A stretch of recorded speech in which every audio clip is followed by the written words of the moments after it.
welcome to this week's M.O.M version 10 webinar. We're going to be talking today about how to effectively manage B2B within M.O.M 10.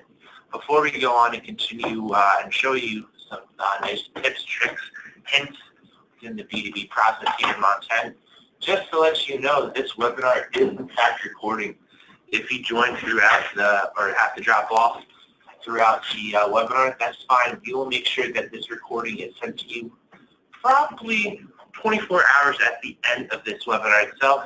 You can share this with family, friends, co-workers, colleagues, anyone that you want to share this with. They just have to make sure that they enter in the information required to get the information passed over.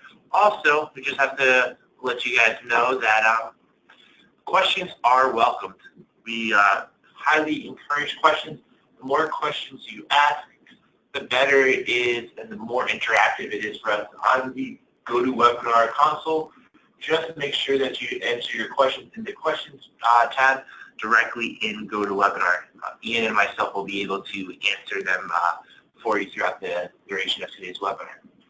Finally, if you're looking for something nice to download and take a look at, like this presentation, just check out the Handouts tab right here. We have it ready for you to download directly. It's a PDF of the slides I will be going over today. So I didn't mention Ian. Obviously, Ian's here to go over and do some of this, most of the heavy lifting and talking about today's B2B webinar. But let's introduce myself. I'm Sean Taggart. I'm the Product Marketing Manager here at Freestyle Solutions. Been with the company for about 4 years. Came from the support and implementation side, and last April went over to the product marketing side. Ian, I'm sure many people know who you are, but for those who don't, why don't you introduce yourself? Yeah, name is Ian Wino, the Director of Product Management. Been with the company about 12 years now. Led teams from the support and implementation. Now currently helping design new features for the product suite. Thanks, Ian. And thank you everyone once again for joining us on this early Thursday afternoon over here in New Jersey. It's nice and gloomy. The clouds are out. Rained earlier this morning. Hopefully, you know, that's not the sign to come for the weekend. But so what we're going to talk about today is we're going to get right into it. You know our company history. You know who we are. You've been with us for X amount of years, so I'm not going to bore you with the details of understanding or going into the company history of Freestyle Solutions, .com, whatever the case may be. Here's some things that we're going to go into now. We're going to go into a brief B2B overview. Ian's going to go in and show you some stuff within M.O.M 10 regarding B2B. We're going to talk about the fulfillment and shipping aspect of it, the customer management, as well as the invoicing of it as well. So another thing is too, after we show you everything, we're going to take a step back and review what we learned. We're going to go at a high level and give you some key takeaways, some key points that we saw that Ian went over, and we're going to talk about it. And then last but not least, we're going to take and open the floor to questions to you guys.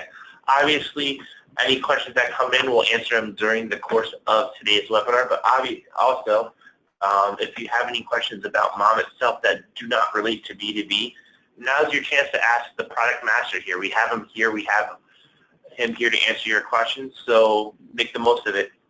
So we're going to get right into it, and we're going to talk about B2B fulfillment and shipping. Obviously, as you may be aware, there is a multi-company functionality. We do have customers here that use M.O.M and M.O.M version 10 to go ahead and ship on behalf of another company if they're a fulfillment house. So multi-company, Ian will talk about that briefly and show you what that does for you as a user. We'll talk about how to manage and handle drop shipping and shipping from a supplier setup and management, getting your purchasing levels and your drop ship set up, and then also being able to handle returns and ship them back to suppliers by managing and handling your return codes. Now you can also be one of those who are a drop shipper on behalf of them, so we'll go into that as well. Obviously, as you know, we do have support, carrier support from UPS, USPS, and FedEx. You can go ahead and take third-party shipping capabilities and ship out products on behalf of your customers that order from you for the B2B standpoint from UPS and FedEx. And then with USPS, we do also have the third-party support from Harvey and Indicia. So what I'm going to do right now, and I know, jumping in and going into a little bit really quick, one thing that we are going to do is we're going to open the floor to questions. So any questions that you guys may have about the B2B, about what you're seeing, we're going to go into a lot of this detail. We're going to go into a lot of high-level information about B2B itself, give you a little taste of what our B2B functionality and features are that, you know what, you may not have known about, you may already know about too, but you may be opening your doors to start selling on the B2B side of things. You've been already familiar with their B2C capabilities, but now today we're going to also take a look at B2B. So what I'm going to do is I'm going to throw it over to Ian. Ian's going to go ahead and take a look at what we got here.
As you can see here, we have a M.O.M system with multiple companies in it. And if you're a fulfillment house, you can easily add different companies to your system and go right into the particular company that you're going to be working on. So again, very nice tool to have in your fulfillment company, because as you have multiple companies, you can actually just create a different company for each one.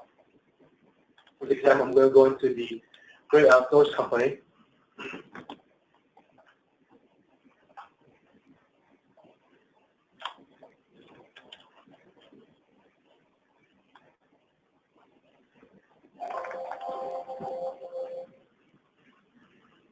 So here, the security features that we have, I have the enforced strict password in my system, so you can see when I logged in and it's been expired, I need to create a new password with the following criteria. So let me put a password in here.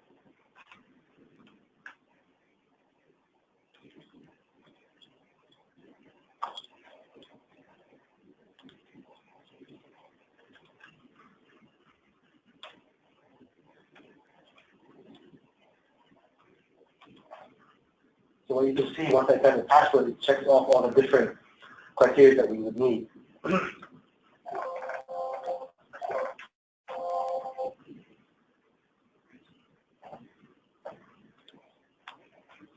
So first thing is, Sean mentioned dropshipping. So dropshipping starts off with the setup of your supplier. So under Maintain Suppliers, I have 2 here. And here, the really key thing I want to point out is that if you guys are not using it already, you can set an email address here, and once the PO is generated within M.O.M, running stage 8 or 9, or actually printing the POs, it generates an email for you in a format that you'd like to send it to your vendor. Now this helps you out. Instead of doing this manually outside the system does it for you. It contacts the vendor, letting them know exactly what you need from them.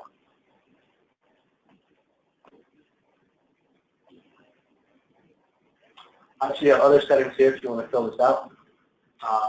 Your terms, your vendor if you have it, and if they have a preferred method of card type. And obviously, if you have the landed cost, if you guys are not using that, M.O.M does calculate landed cost. So if you put in the distributed freight cost based on volume, weight, or value, as you actually receive it, and you input the actual shipping and taxes, and any adjustment, you'll actually add that on to the unit cost of that product, so you get a true landed cost for that particular item that you're receiving.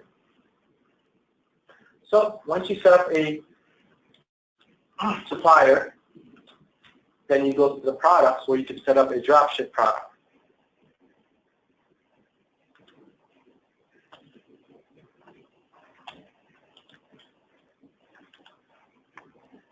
under product, there's a checkbox to say dropship this product. So allow dropshipping. You click that off. What it does is it opens up the purchasing level to allow dropship. You can see this checkbox is now checked, and based on the different supplier codes that you put in, now you can set up a dropship purchasing level. And what that really does in the M.O.M system is that it creates a bin for you automatically on this side, so that when you purchase the item on the order, you have the option to either fulfill that particular product via your own warehouse, or you can actually fulfill it via dropship. So a lot of our clients actually use both. So sometimes, most of the times they have the product can be dropship or it can be filled in-house, so they have both options chosen. So typically they fill with the in-house warehouse first, and then they fulfill with the dropship if that's back ordered.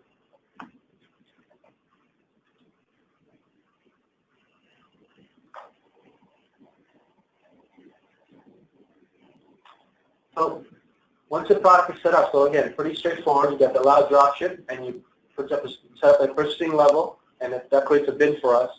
And the order level, all that really does, like I said, let me just show you how that looks in the order level. Bring up an order here. We'll type in ACDM.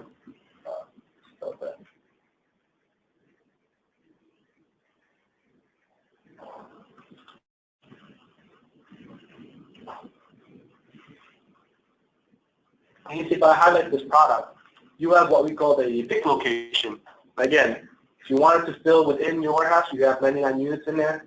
And if you want to do dropship, you can also choose that dropship bin. You can see the status from the line item should change to ND, which is dropship not ordered yet.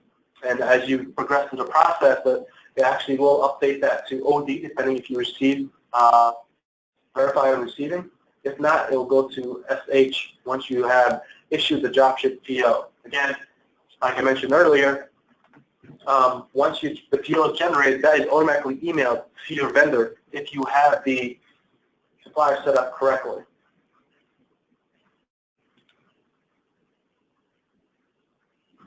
Going back to our global, I just want to highlight the supplier return codes. Now you have the regular return codes for your products, but if you want to return products to your supplier, you can actually have return codes for those as well. So as you get an overshipment or a misshipment, you can put those return codes in there, and you can see that depending on if you check this box remove from inventory or not, as you actually return it, you can either remove from inventory so it doesn't inflate your inventory, or you can keep it there because you're saying, I'm just going to take it and the inventory is already aligned. So you have options there just to keep that in mind. A lot of our current users miss this feature in the system. Also, going into the different shipping integration that we have UPS, and through UPS we support UPS Link, and that's integrated with the M.O.M system.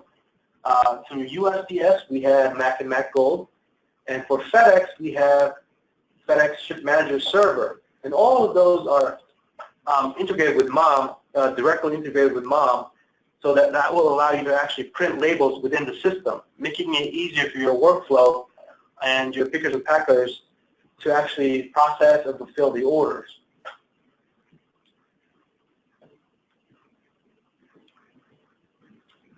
Now I'm going to go into the third-party shipping. So actually go back to global and show you that we also do support Indicia and Harvey. So a lot of our clients use Harvey for rate shopping that they offer, and Indicia we also support. And Indicia is typically used by clients that have lesser volume through the USPS side. Mac and Mac Gold has a certain qualifications that you need to meet and numbers of parcels that you need to generate per manifest. And if you don't meet that requirement, you can't certify via Mac and Mac Gold. So a lot of our clients with lesser volume go with Indicia so that they can still print out the USPS labels.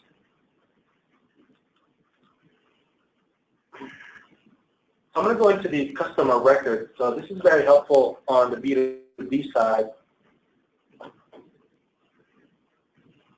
on the account here, finance here, you can actually set different shipping accounts. So if I put 1, 2, 3, 4, 5, 6 for my FedEx and for my UPS account,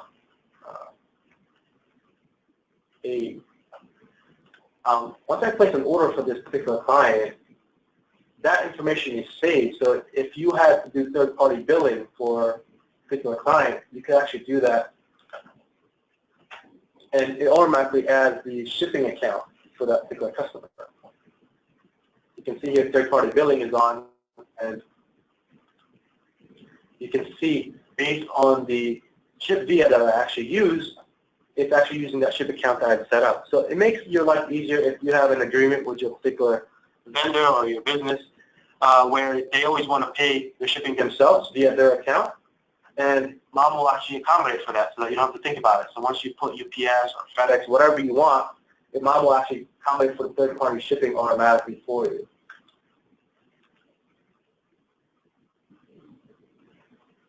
So next is we're going to go into customer management, but I'll give this back to Sean real quick and explain the different things that we're going to cover in customer management and invoicing. Thanks, Ian. So as you saw, a lot of great stuff that we have here within M.O.M version 10 that goes over all that information in regards to your customer management and also the shipping and fulfillment side of things. So once again, if there are any questions that you do have in regards to what you've seen so far, feel free to ask here. It's open to the floor. It's open to everyone really here. So the more questions you ask, the more interactive, the more fun it's going to be. And like I said, we do thank you for taking some time out today to take a look at this. So one thing that we are going to go into next, and we're going to talk about next, we're going to go into customer management. Obviously, one thing about the customer management is obviously what's information inside the customer record. Obviously, if you want to differentiate your residential addresses from your commercial addresses, you can do so there as well. You can also take a look at your customer type codes. By looking at the customer type codes, it gives you information about special pricing for those customers. If it's product-specific pricing, customer-specific pricing based on those type codes, and any specific discount percentage. Once again, Ian did touch on this during the whole shipping and fulfillment side of things, but once again, we have third-party shipping.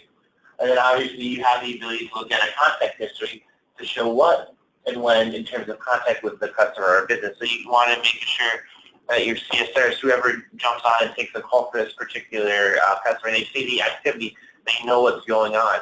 So they get to see all that information right here within M.O.M version 10. Obviously, as we go along too, we're going to talk about invoicing, which is pretty much the most important part of a B2B workflow. So as you see here within the financial tab, we'll go over and talk about the ability to override your global terms that you have set up here. You can set a customer credit limit so if they, can only order up to a certain amount. You can also go ahead and take a look at the current terms of that customer, also their lifetime value, to see all the order history, how much they're actually worth to you, what they've bought, stuff like that. In the account tab, you can see on the customer side, you can go ahead and see the open invoices, and from that, you can also generate an invoice on the demand. Also, you have the ability on the order record for the payments, you have the ability to go ahead and override customer level terms and details for that specific order. So not only is it at a global level, not only is it an order, customer level for their terms, you can also go a lot of steps further and do it at an order level. And obviously, we do have reporting here for your accounts receivable, aging reports to show how your oldest invoices to your newest, and then also, once again, we mentioned it above in the account tab, you can actually go ahead and look at the account statements here. That's one of the many reports, but in terms of B2B, those are the two that stand out the most and really will make most of the difference for you. So I'm going to throw it back to Ian. Ian's going to go ahead here and really give us another look at the B2B side of things in terms of customer and invoicing. If you have any questions, I do highly recommend asking them. We're here to be interactive. We're here to answer anything that you may have, not only about B2B, but M.O.M itself. So Ian, I'm going to throw it back over to you. Take it away. Thanks, Sean. So going back to the customer management, Sean mentioned the customer type codes that we have. So over here on the General tab, when you initially get into the customer, you have different type codes. And this letter, for me, in my system, represents a retail customer. Obviously, you can set up different groups or categories for each customer, and you have up to 3 different categories that you can set here. So a first type code might mean if it's a retail, wholesale, a distributor, and then the second might indicate where the location is, and the third might indicate some other category that you have specific to your business. But either way, the type codes are very important on the B2B because when you do reporting or some type of processing within M.O.M, you have the ability to do those process or reporting by type code. So if you separate your customers accordingly or categorize them accordingly, it makes your life much easier down the long run because now when you do reporting or you're processing orders or in M.O.M, you can do it by type codes. Again, very important to set up type codes so you can help differentiate the different types of customers that you have. The other thing we have here is the commercial delivery. Now, this checkbox indicates that if this address is commercial versus residential. Now, we do have some rules I want to show you in Globe Grammars that you might not be aware of for that checkbox. Under the company address, shipping, you can always set, there's 3 rules that we can set. So depending if you're a B2B, and if you're B2B, most likely all your customers are going to be commercial. And so we have that option to always assign as commercial. If you're B2C, you're going to be residential. But if you have a combination of both, you can also run this particular rule. Always assign residential except when the company name is present. So if you set up the customer record to have company names only for commercial customers, then you can actually hit this option here and hit process. What that will actually do is it actually goes back to your whole customer list and then processes and updates it accordingly. So you're not going back to each of your customer record and checking that box one at a time. So it's a very nice tool to have, and you might not have known about this. So nice tip there to remember if you guys are differentiating between residential versus commercial. Let me go back to the customer record now, and let me get into other details in there I want to cover specifically for B2B. Let me go back to my record. So the other thing we offer for B2B in a lot of situations is that B2B typically offers certain discounts for specific customers. So what we did here, we actually added a tab for special pricing per customer. So each customer can have different pricing. And here we offer a straight out discount with a qualifier for a start and end date. So if you wanted to give Ian a 20% during the April to May 19th, you could do so by clicking this. But you can also add additional pricing options per stock. So I can select a particular stock item. Since Ian always gets ACVM, if he gets one of that, I'll give it to him with a 35% discount. So I can set something up like that. And I can fill all the other fields if I need to as qualifiers so that it will only trigger this pricing if all these qualifiers are met. Again, very nice tool to have. Also, I want to go back to if you don't want to do this per customer and you want to do it per group of customers, like we said, by customer type codes, what you can actually do if you go back to the different products that we offer, if you go back to HCBM, what we actually do is we have special pricing on the product level as well. And when we do special pricing on a product, one of the things you'll see here is that you can actually do it by type code. So if you're offering a group of customer types, let's say all your wholesalers, you're going to give them 20% on this product. You can do it on the product level, so you're not going to each of the customers one at a time, so saving you time there. So another feature here that you want to make sure that we connect, because M.O.M does offer 3 levels of promotions. I just showed you the customer level, and now the item level. What I'm going to show you last is the order level of promos that's available. And with that, you can also still use the customer type code to determine or to use as qualifiers for your promos. So that way, when you offer that, you can still give it to a group of customers. Again, if you want to give your wholesalers a certain promo, like they said they get a % on all products when they purchase over a certain dollar amount, you can do that, and then you can set the qualifiers to be the wholesales or the retails. Again, giving you more flexibility and functionality to accommodate for the different pricing challenges that you might have on a B2B scenario. Go back to the customer record here for a second.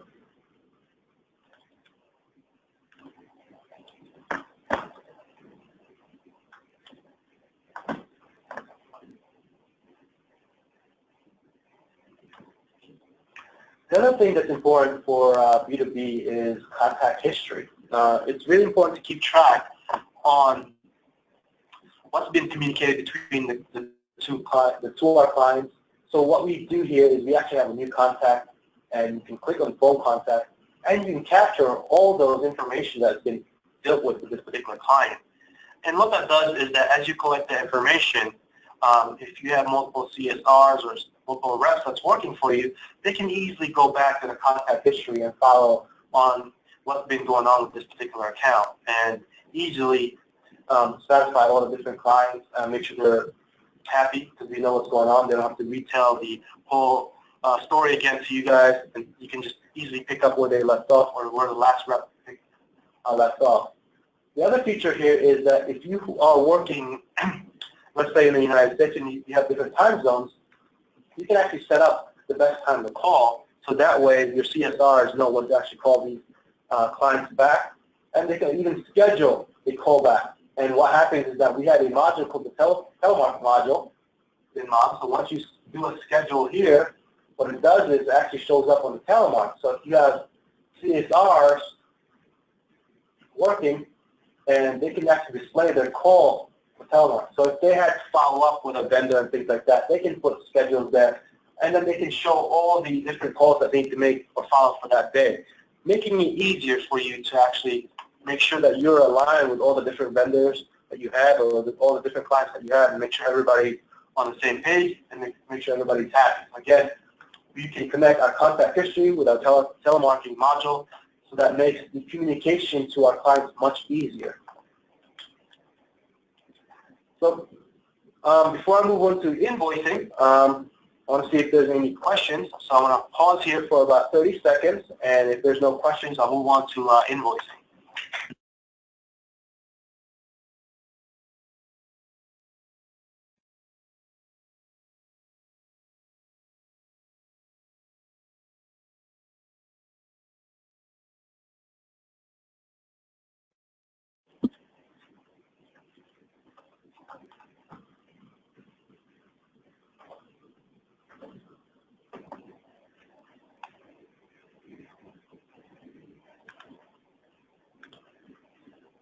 All right, seems like there's no question on customer management.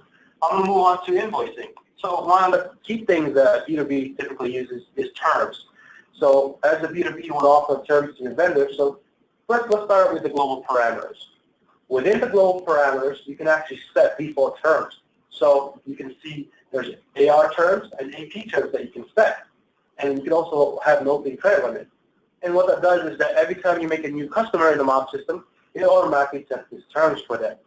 The other thing I want to point out here is another checkbox as a business rule is customers must have a credit limit established before opening invoicing. This is important so that you can set limits to your customers, so that as you give terms to your customers, you can set the limit to say, mine right now is set to 500. So what that means for you is that if my customer or vendor is over the $500 limit, they can no longer use the terms with us.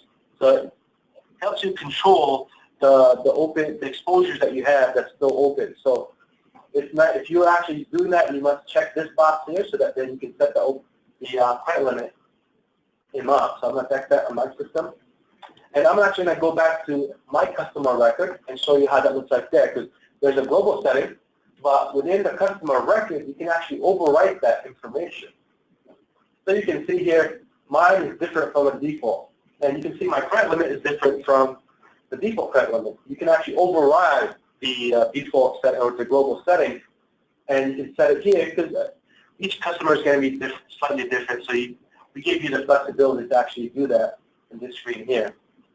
Now within this screen, you can also see how much they owe us, the current balance.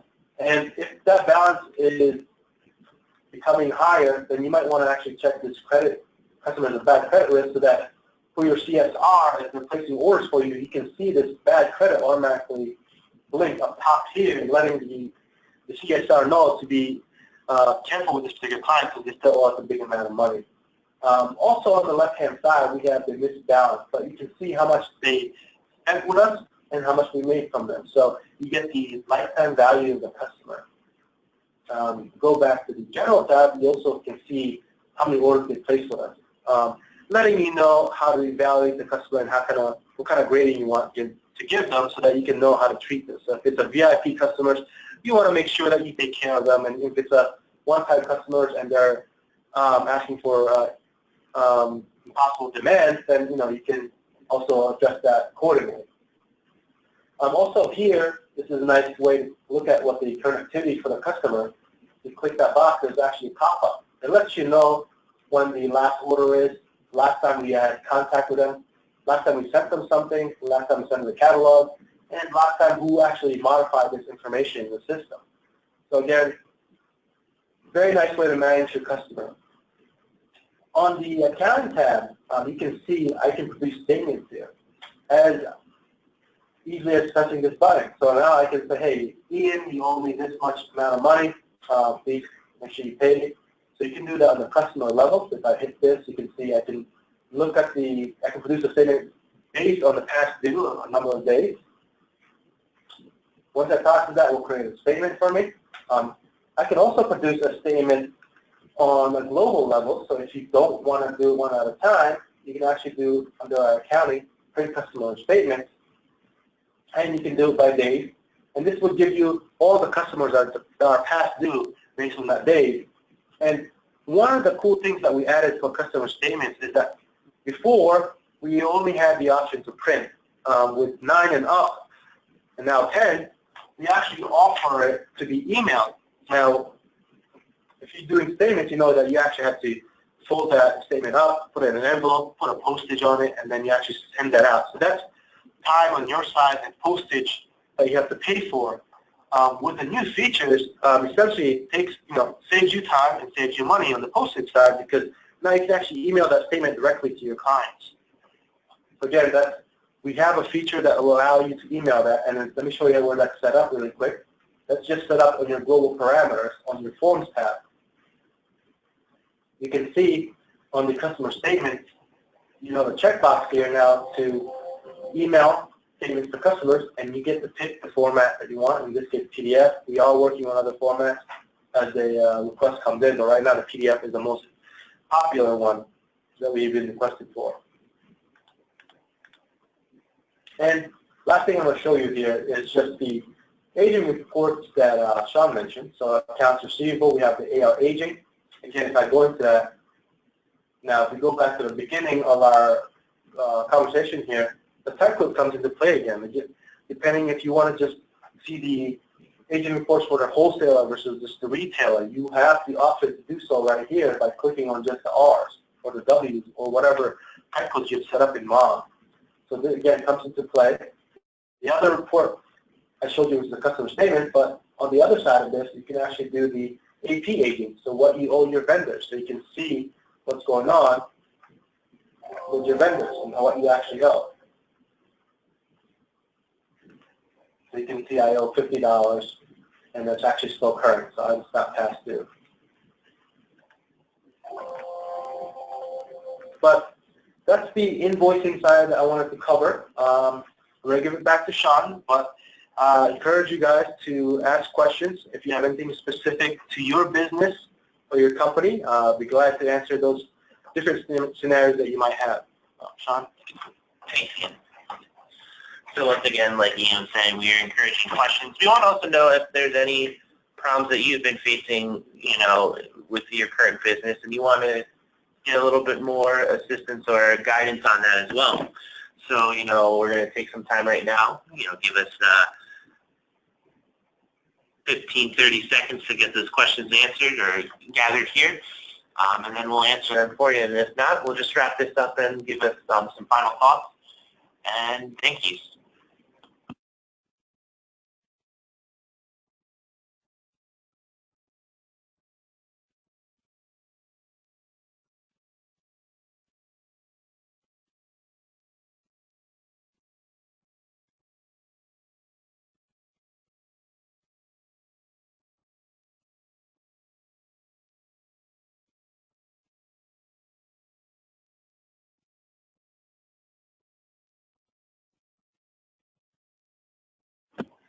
All right, so we're going to continue to move on here. We're going to get ready to finalize everything here. So what did we learn today? What did we talk about? Obviously, we talked a lot. We showed a lot. Ian mentioned a lot. So let's just break this all back down. Obviously, we discussed fulfillment and shipping. We talked about the ways to successfully manage and ship out your orders on behalf of your customers. We talked about multi-company. So if you are a fulfillment house, you can do it on behalf of them. You can also go ahead and talk about the different ways you can ship out your orders in M.O.M. So we talked about third-party billing. We talked about drop shipping. We talked about all the different carriers that we do handle shipping for in M.O.M. there directly. We talked about customer management, the ins and outs of a customer profile, obviously going ahead and looking at customer type codes and handling pricing for those different customers. And then also using that to help manage and categorize your customers as well. Finally, we talked about invoicing, how to generate setup terms using the global settings, using at a customer level, and then even going a step further and doing it at the order level as well. And then using also reporting and find out information about all open invoices and generating customer statements. So with that being said, I do want to thank you for taking some time out today and going on this little brief journey with us. We hope you got a lot out of it. You know, if there's any questions about what you currently have been doing in M.O.M. or just M.O.M. in general, you can email us at marketing@freestylesolutions.com. Once again, I'm Sean. That was Ian, who was really driving, giving you the road to success when it comes to B2B with using M.O.M. version 10. So thank you for joining us today, and we hope to hear from you soon. Once again, you can email us directly at marketing@freestylesolutions.com. Have a good rest of your Thursday and enjoy your weekend. Thank you.